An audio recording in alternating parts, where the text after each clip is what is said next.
আগের সময় শীতের মৌসুমে নানু বাড়িতে যখন বেড়াতে যেতাম মজার মজার হরেক রকমের পিঠা খেতাম, যেটা এখন স্বপ্ন। কারণ প্রায় কয়েক বছর হয়েছে যাওয়াই হয় না। আসলে বয়স বাড়ার সাথে সাথে সব কিছু পাল্টে যায়, কিন্তু মাঝে মধ্যে এখনও ভালো লাগে আম্মার হাতের পিঠা খেতে। আম্মা মাঝে মধ্যেই বানায়, কিন্তু শীতের সিজনে এটা বেশি হয়, হরহামেশাই দেখা যায়।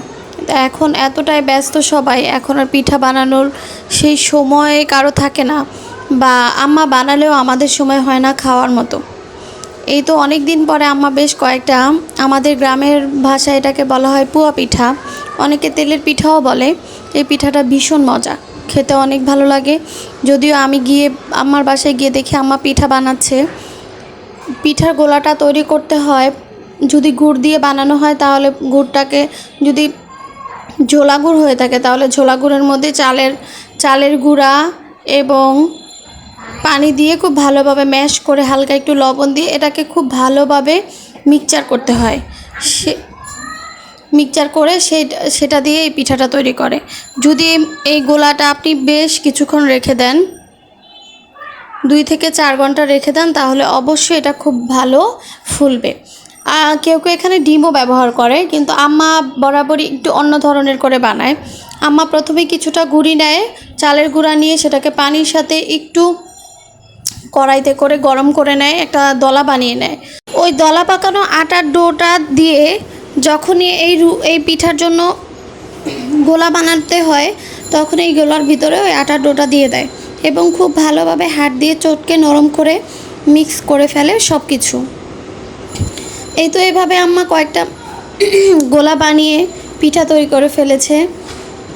প্রত্যেকটা পিঠা একবার করে দিচ্ছে আর ভাজা ভাজা হয়ে কি সুন্দরভাবে ফুলে উঠছে।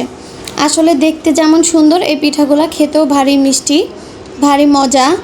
এই পিঠাগুলো খাওয়ার জন্য কোনো মৌসুম, কোনো সিজনের আসলে দরকার হয় না। মারা থাকলে এই পিঠাগুলো যখন তখন খাওয়া যায়, কারণ আমরা সবাই এতটাই ব্যস্ত, আমাদের সময় হয় না এই ধরনের পিঠা বাসায় বানিয়ে খাওয়া। আম্মা এখানে পিঠা দেওয়ার জন্য ছোট একটা বাটি নিয়েছে। আপনারা কেউ বাটি বা চামচ যেটাই হোক ব্যবহার করতে পারেন। চুলার আঁচটা অবশ্যই বাড়িয়ে রাখতে হবে।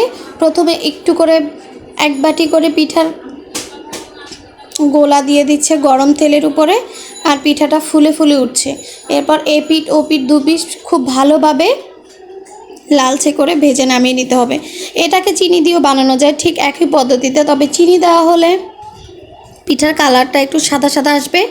আর যেহেতু এটাতে এখন গুড় ব্যবহার করা হয়েছে, গুড়ের জন্য পিঠাটা লালচে বর্ণ ধারণ করবে খুব দ্রুত।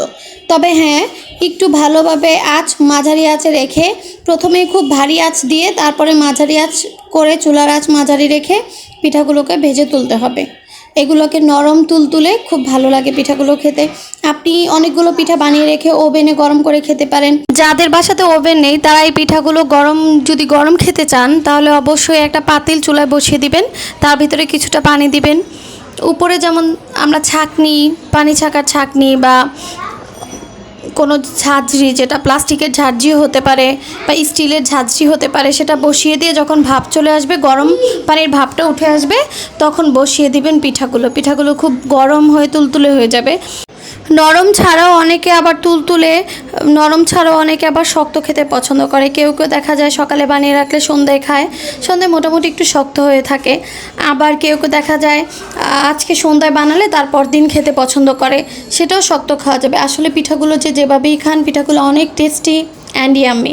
এই পিঠাগুলোর মধ্যে আরেকটা পদ্ধতি রয়েছে, যেটা ঝালপুয়া বলে। আমি আরেকদিন আপনাদের সাথে এই ভিডিওটা অবশ্যই শেয়ার করব, কিভাবে ঝালপুয়াটা আমি তৈরি করি বাসায়, আর সেটা খেতে কেমন লাগে। সেটা সন্ধ্যার নাস্তায়, সেটা বাচ্চারাও পছন্দ করবে, যারা মিষ্টি খেতে পছন্দ করেন না বা ডায়াবেটিস যাদের আছে তাদের জন্য এই একই পদ্ধতিতে শুধু চিনির জায়গায় আমরা ঝালটা ব্যবহার করব, সেভাবে বানিয়ে অবশ্যই আপনাদের সাথে শেয়ার করব। আমাদের সবগুলো তেলের পিঠা বলেন বা পোয়া পিঠা বলেন, সবগুলো পিঠা বানানো হয়ে গিয়েছে। চারপাশটা একটু কালচে হয়েছে, কারণ এই যে কালচে ভাবটা থাকে ওইটা অনেকটাই মুচমুচে আর কুরকুরে হয়, যেটা অনেকেই খেতে পছন্দ করে, খুব ভালো লাগে। এটা এখন ভাজাভাজি শেষ করে এখন ডেকোরেশনের পালা, সবাই ঘাপকুপ খেয়ে ফেলবো। সবাই চাইলে এইভাবে একবার বাসায় ট্রাই করতে পারেন, অবশ্যই ভালো লাগবে, খেতে সবার ভালো লাগবে। আপনারা কেউ যদি এখানে এই পিঠাটা বানানোর জন্য অন্য কোনো টিপস বা ট্রিক্স ফলো করেন, তাহলে অবশ্যই আমাকে জানাবেন, আমিও সেভাবে বানানোর ট্রাই করব। এতক্ষণ যারা ধৈর্য ধরে ভিডিওটা দেখেছেন তাদের সবাইকে ধন্যবাদ। আগামী কোনো নতুন ভিডিও দেখার আমন্ত্রণ জানিয়ে শেষ করছি আজকের ভিডিও। সবাই ভালো থাকবেন। আল্লাহ হাফেজ।